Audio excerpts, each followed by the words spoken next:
Hi, Namaste. Today I'm going to read Volume 1, Book 2, Rudra Samhita, Part 2, Chapter 15, The Sacred Rites of Nanda and Him to Shiva in the Shiva Puran.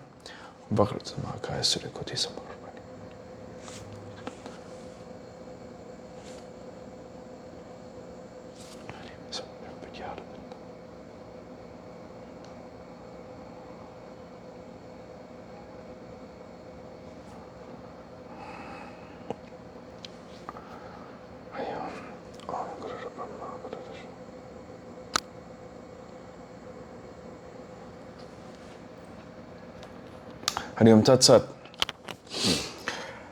Brahma said, O sage, once I saw Sati standing near her father along with you. She is, as it were, the essence of the three worlds. When she saw both of us honored and bowed to by her father, Sati, following the conventions of the world, saluted us with joy and reverence. At the end of obeisance, O Narada, you and I sat in the fine seat provided by Daksha. When she humbly bowed again, I spoke to her, O Sati, secure as your husband, the Lord of the universe, the omniscient Shiva, who desires only you, and whom you too desire. O auspicious lady, you shall secure as your husband the person who has not taken, does not take, and will not be taking another wife. He will be unlike others. O Narada, after saying this to Sati, we stayed in Daksha's abode for a long time. We were bidden farewell by him and we went to our respective places. On hearing that, Daksha became delighted and free from all worries. Thinking that she was a great goddess, he took her with him. Thus, with various charming girlish sports, the goddess who is favorably disposed to her devotees and who has assumed human form out of her own will, passed the state of girlhood. After passing her girlhood and reaching the state of early youth, she attained beauty in every limb, which blazed forth brilliantly. Daksha, the Lord of worlds, on seeing her blooming in the proper age, thought within, how shall I give my daughter to Shiva? She too desired to attain Shiva. Her desire grew every day. After knowing her father's idea, she approached her mother. Sati, the great goddess of wide intellect, sought the permission of her mother to perform the penance with Shiva as the goal for the happiness of her mother Varini.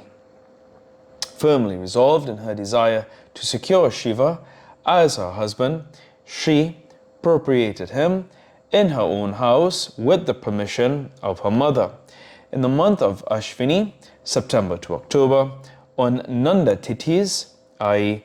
1st, 6th and 11th days of lunar fortnight, she worshipped Shiva with great devotion, offering cooked rice with jaggery and salt. She spent a month like that. On the Chaturdasi, 14th day of the month of Kartika, October-November, she worshipped and meditated on Lord Shiva, offering sweet pies and pudding. On the 8th day, in the dark half of Margasirsa, November to December, Sati worshipped Shiva with cooked barley and gingerly seeds and spent the other days in devotion. On the 7th day, in the bright half of Pausa, December to January, Sati spent the night in keeping awake and worshipped Shiva in the morning with cooked rice and krasara, jaggery mixed with gingerly seeds. She kept awake in the full moon night of Marga, January to February, and worshipped Shiva on the banks of the river wearing wet clothes. On the 14th day of the dark half of Palguna, February to March, she kept awake in the night and performed special worship of Shiva with bilva fruits and leaves in every period of 3 hours. On the Chaturdasi day of the bright half of Chaitra, March to April, she worshipped Shiva with Palasa and Damana flowers day and night. She spent the rest of the month remembering him after worshipping him, and cooked barley and gingerly seeds on the third day of the bright half of Marga, January to February. She spent the month on the products of milk obtained from a cow. After worshipping him with the offerings of cloths and brahati flowers on the full moon night of Jesta, May to June, she spent the whole month observing fast. On the Chaturdasi day in the bright half of Asada, June, July, wearing a black cloth, she worshipped Rudra with brahati flowers. On the 8th and 14th days in the bright half of Shravana, July to August, she worshipped Shiva with holy sacred threads and cloths. After worshipping Shiva with various fruits and flowers on the 13th day in the dark half of Bhadra, August to September, she took only water on the 14th day. Keeping strict control over her diet and repeating various mantras, she worshipped Shiva with different fruits, flowers and leaves, fresh and readily available. The goddess Sati, who had assumed human form out of her will, became firmly devoted to the worship of Shiva on every day and month. Concluding all the sacred rites of Nanda, Sati began to meditate on Shiva with concentrated devotion. She was steady and she never thought of anyone else. In the meantime, O sage, devas and sages with Vishnu and me at their head came to see the penance of Sati. On arrival, Sati was seen by the devas as an achievement in embodied form or as success incarnate. She was completely engrossed in meditating on Shiva. She had reached the stage of the enlightened seers. With palms joined in reverence, the devas paid respects to Sati joyfully. The sages bent down their shoulders in respect. Vishnu and others became delighted. Vishnu and others and the celestial sages joyously praised Sati's penance. They were even surprised at that. Bowing again to the goddess, the sages and devas went immediately to Kailasha, the great mountain dear to Shiva. The Lord Vishnu approached Shiva with great joy, accompanied by Lakshmi and I, too, along with Savitri, the goddess of speech. On arrival there, after paying respects to the Lord with great excitement, we lauded him with various hymns, with palms joined in reverence. The Deva said, "Obeisance to thee, O Lord, from whom the mobile and the immobile beings have originated. Obeisance to the great Purusa, Mahesha, the supreme Isa, and the great Atman. Obeisance to the primordial seed of everyone, the Siddrupa, one possessed of the form of consciousness, the Purusa beyond Prakriti. Obeisance to thee who createst this world, by whom this is illuminated, from whom this originated, by whom this is sustained, to whom this belongs, and by whom everything is kept under control. We bow to that self-born deity who is beyond this and everything that is great, who is the undepraved great Lord, who sees these within himself. We have sought refuge at his feet, who is the supreme Brahman, who is the soul of everyone, who is the greatest witness with unbarred vision, and who assumes various forms. Obeisance to him, whose region is not known by devas, sages, or siddhas. How then can other creatures realize it or express it? He is our goal supreme, seeking to see, whose region great saints, free from attachment, perform unmutilated vow of release. Thou hast no change like death, birth, etc., that yields misery, yet by means of Maya thou assumest all these. Obeisance to thee, who art the great Isa, and the performer of miracles. Obeisance to Brahman, the great soul, who is far removed from words. Obeisance to the formless being of immense form, the great and unlimited power, the Lord of the three worlds, the witness of all and all-pervasive. Obeisance to the light of Atman, richly endowed with the happiness of liberation, of the form of knowledge. Obeisance to thee, the all-pervasive Lord. Obeisance to the Lord of salvation, who is accessible only through the cessation of worldly activities. Obeisance to thee, the great Purusa, the great Lord, the bestower of all. Obeisance to conscious principle in the corporal frame, identical with Atman, the cause of all perception. Obeisance to the original Prakriti, the great presiding deity of everything. Obeisance to thee, the great Purusa, the great Lord, the bestower of all.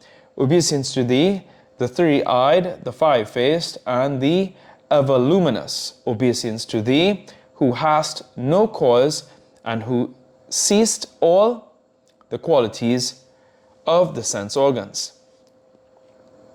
Obeisance to thee, the cause of the three worlds and salvation. Obeisance to the quick bestower of liberation and deliverer of those who seek refuge. Obeisance to thee, the ocean of the knowledge of Vedic text. Obeisance to thee, the great Lord, and the ultimate goal of devotees, and possessed of three attributes. Obeisance to thee, O great Lord, whose fiery heat of knowledge is latent in the sacrificial churning rod for the production of fire of three attributes. Obeisance to thee, whose form is beyond the reach of fools, and whose livest forever in the heart of the wise. Obeisance to the liberator of the individual soul, from the noose to the bestower of salvation, to the devotee, to the self-luminous, the eternal, the unwasting, the incessant knowledge. Obeisance to thee, the self-contemplator, the unchanging, the holder of great suzerainty and glory. Suzerainty and glory. Never be ruthless unto them who resort to the four aims of life and desire, the cherished final goal. Obeisance to thee, O Shiva. Thy devotees never desire anything solely to themselves. They sing the auspicious glory of thy life. We eulogize thee, the imperishable Supreme Brahman, the omnipresent, whose features are unmanifest, who can be attained by the yoga of the soul, and is complete. O Lord of everything, we bow to thee, who art beyond the perception of the sense organs, who hast no support, who art the support of all, who hast no cause, who art endless, the primordial and the subtle. All the devas, Vishnu and others, and the world of mobile and immobile beings are created by deficient digit with the difference of name and form, just as the flames of fire and the rays of the sun emerge and submerge, so also this current of creation and dissolution. Thou art neither a deva, nor an asura, nor a man, nor a brute, nor a Brahmin. O Lord, thou art neither a woman, nor a man, nor a eunuch. Thou makest nothing, either the existent or the non-existent. After all negations, whatever remains, thou art that. Thou art the maker, the sustainer, and the destroyer of the universe. Thou art the soul of the universe. We bow to that, Lord Shiva. We bow to thee, the Lord of Yoga, whom the yogins who have destroyed all their actions by means of yoga are able to realize in their minds purified by yoga. Obeisance to thee, whose velocity is unbearable, who has three Shaktis, who art identical with the three Vedas. Obeisance to thee, the delighted preceptor of immense potentiality. O Lord, thou art impenetrable to the wicked sense organs. Worldly lords cannot reach thee, who art beyond all paths. Obeisance to thee, whose splendor is mystically hidden, and who art always engaged in the uplift of the devotees. We bow to thee, the great Lord, whose greatness cannot be surpassed, whose power the confounded fool with egoistic mind can never realize.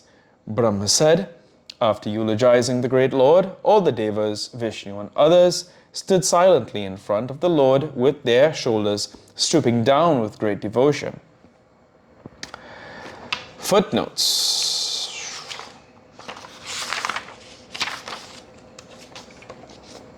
(259) Brahati, a plant of which the flowers are used in the worship of Shiva.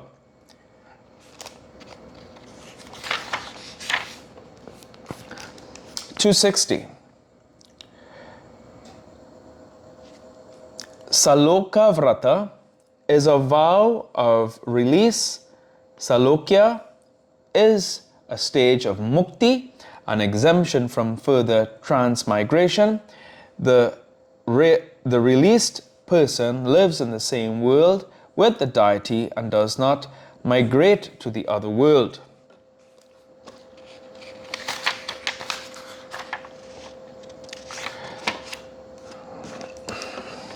(261) Under the concept, Shiva or Sada Shiva is the sole supreme god possessed of three energies, which are personified as Saraswati, Lakshmi and Uma, the wise of the triad, Brahma, Vishnu and Rudra, and are the different manifestations of Shiva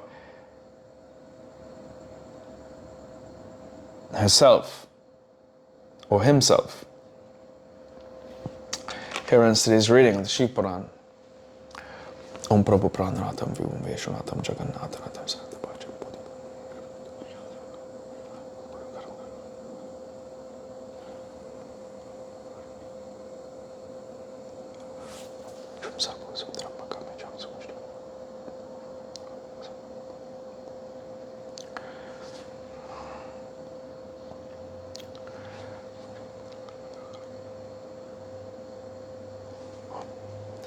Tvaya Mata Chapita Tvaya Tvaya Bandhusya Prasakatva. Om Hari Om Tat Sat.